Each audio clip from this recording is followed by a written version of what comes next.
ఎయిర్పోర్టును ఏర్పాటు చేసి hitech city నిర్మాణాలు జరిగి హైదరాబాద్కు కృష్ణా గోదావరి జలాలను తాగునీటిని తరలించి హైదరాబాద్ నగరంలో మెట్రోను విస్తరించి ఇన్ని రకాల కార్యక్రమాలు చేపట్టి రాజీవ్ స్వగృహ మీద కూడా దాదాపుగా 25 లక్షల ఇల్లు పట్టణ ప్రాంతాలలో ఉన్న వాళ్ళకు కూడా కేటాయించడం జరిగింది. ఇన్ని కార్యక్రమాలు, అభివృద్ధి కార్యక్రమాలు, సంక్షేమ పథకాలు, పెన్షన్స్ కావచ్చు, రాజీవ్ ఆరోగ్యశ్రీ కావచ్చు, ఫీజు రియంబర్స్మెంట్ కావచ్చు, ప్రతి విషయంలో సంక్షేమాన్ని అభివృద్ధిని రెండు కళ్ళలాగా భావించి 60 సంవత్సరాలు పరిపాలించి జూన్ 2, 2014 నాడు 16,000 కోట్ల రూపాయల మిగులు బడ్జెట్తో చంద్రశేఖరరావు గారికి మేము అప్పగించడం జరిగింది. సరిగ్గా 10 ఏళ్ల రాష్ట్రాన్ని ఆర్థిక సంక్షోభంలోకి నెట్టేసి 7 లక్షల కోట్ల రూపాయల అప్పు చేసి అప్పు మిత్తి చెల్లించడానికి మళ్ళీ అప్పు చేసే పరిస్థితి కల్పించి మా చేతికి రాష్ట్రాన్ని అప్పచెప్తే వాస్తవాలను గ్రహించి శాసనసభలోనే ఆర్థిక మంత్రి గారు, ఉప ముఖ్యమంత్రి గారు వైట్ పేపర్స్ ప్రవేశపెట్టి అక్కడి నుంచి ప్రయాణం మొదలుపెట్టి ఒక్కటొక్కటిగా సర్దిద్దుకుంటూ జరిగిన తప్పిదాలను సవరించుకుంటూ ఎవరి మీదనో ఆరోపణలు చేసుకుంటూ ఎవరినో నిందించుకుంటూ కాలం గడపకుండా ఒక మంచి పరిపాలన విధానంతో ఒకటొక్కటిగా పరిష్కరించుకుంటూ మేము ముందుకు వస్తున్నాము.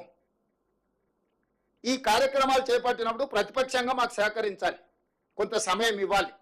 ఎక్కడైనా ఏదైనా వాళ్ళకి ఇంతకంటే బాగా పనిచేయడానికి అవకాశం ఉందన్నప్పుడు సూచన చేయాలి.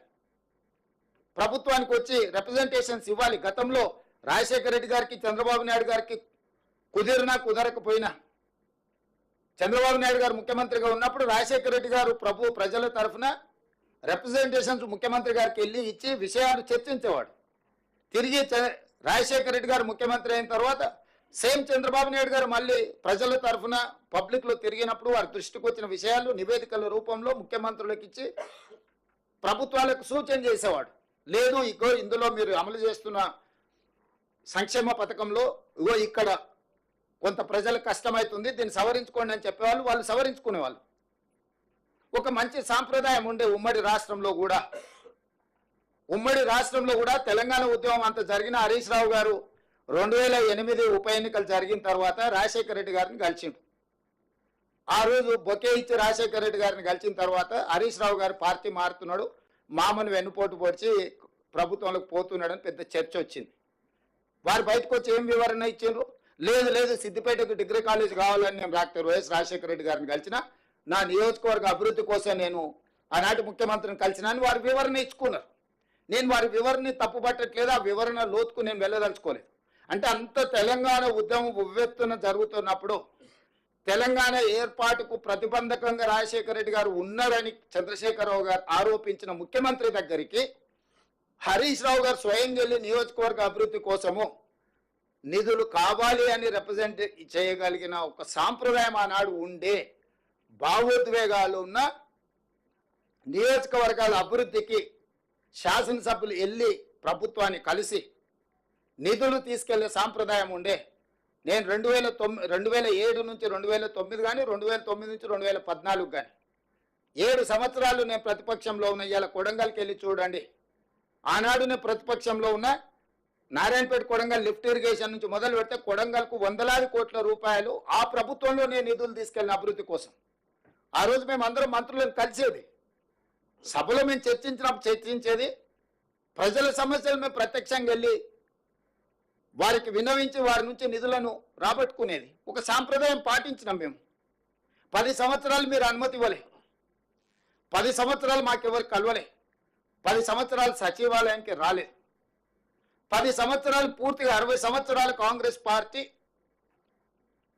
ప్రాక్టీసెస్ ద్వారా ఏర్పాటు చేసిన సాంప్రదాయాలను అన్నిటిని కూడా వారు దెబ్బతీసి అసలు పాలకపక్షం ప్రతిపక్షం అంటేనే శత్రుపక్షాలు అన్నట్టుగా అసలు కలుసుకోవడానికి వీళ్ళేది ఎదురు పడితే ఇండియా పాకిస్తాన్ సరిహద్దులో ఇరువైపుల సైనికులు ఎదురుపడితే కాల్పులు జరిగిన సంఘటనలు, లేకపోతే ఈరోజు చైనా ఇండియా సరిహద్దులో వైరిపక్షాలు సైనికులు ఎదురుపడితే ఎదురు కాల్పులు జరిగినట్లాంటి వాతావరణం ఎందుకు చంద్రశేఖరరావు గారు సృష్టించారు?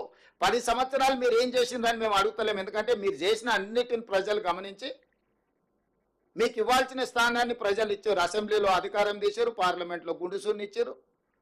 ఇప్పుడు ఏం జరుగుతుందో మీరు చూస్తున్నారు. ఇప్పటికైనా మీలో మానసిక పరివర్తన రావాలి కదా, మీ ఆలోచన విధానంలో మార్పు రావాలి కదా. ఒక ప్రధాన ప్రతిపక్ష రాజకీయ పార్టీగా మీ విధానం ఏంది, మీ ఆలోచన ఏంది? అంటే ఈ ప్రభుత్వమే నడవద్దా? ప్రజల సంక్షేమం చేపట్టొద్దా?